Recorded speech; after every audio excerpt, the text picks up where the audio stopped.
Hi hello. ഇന്ന് നമ്മുടെ തൊടിയിൽ നിന്ന് നമുക്കിതുപോലൊരു മത്തൻ കിട്ടിയിട്ടുണ്ട് കേട്ടോ. പ്രതീക്ഷിതമായിട്ട് കിട്ടിയതാണ്. അപ്പോൾ ഞാൻ ഇന്നത്തെ കലാപരിപാടി ഇതുകൊണ്ടാക്കാനാണ് തീരുമാനിച്ചിട്ടുള്ളത്. ഇപ്പോൾ നന്നായിട്ട് കഴുകി ഇതുപോലെ ചെറിയ പീസുകളാക്കി അരിഞ്ഞെടുത്തിട്ടുണ്ട്.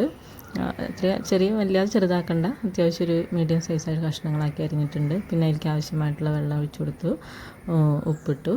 അതുപോലെ തന്നെ 2 പച്ചമുളകും ഞാൻ കീറിയിട്ടിട്ടുണ്ട്. അതിനുശേഷം ഇതൊന്ന് വേവിച്ചെടുക്കുക. ഒരു 2 വിസിൽ മതിയാവും, അപ്പോഴേക്ക് തന്നെ വെന്ത് കിട്ടും. അപ്പോൾ ഞാൻ കുറച്ച് വെള്ളം പാർന്നിട്ടുണ്ടായിരുന്നു. നല്ല പൊടിയുള്ള മത്തനായതുകൊണ്ട് തന്നെ വെള്ളമൊക്കെ വറ്റിയിട്ടുണ്ട്.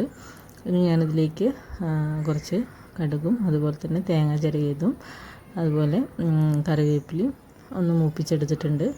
അത് ഞാൻ നമ്മുടെ വേവിച്ച മത്തനിലേക്ക് ഇട്ട് കൊടുത്തിട്ടുണ്ട്. പിന്നെ അത് വല്ലാതെ കട്ടയായതുകൊണ്ട് തന്നെ ഞാൻ തുള്ളി ചൂടുവെള്ളം ഒഴിച്ചിട്ട് ഒന്ന് ലൂസാക്കി എടുത്തിട്ടുണ്ട്. ഇതുപോലെ കഴിക്കാനാണ് ആഗ്രഹമെങ്കിൽ അങ്ങനെ നമുക്കത് വെള്ളം ഒഴിക്കാതെ നമുക്ക് യൂസ് ചെയ്യാം. നന്നായിട്ട് ഇളക്കി കൊടുക്കാം. നമുക്ക് ചോറിന് നല്ലൊരു സെക്കൻഡ് ഡിഷാണ് ഈ ഒരു മത്തൻ.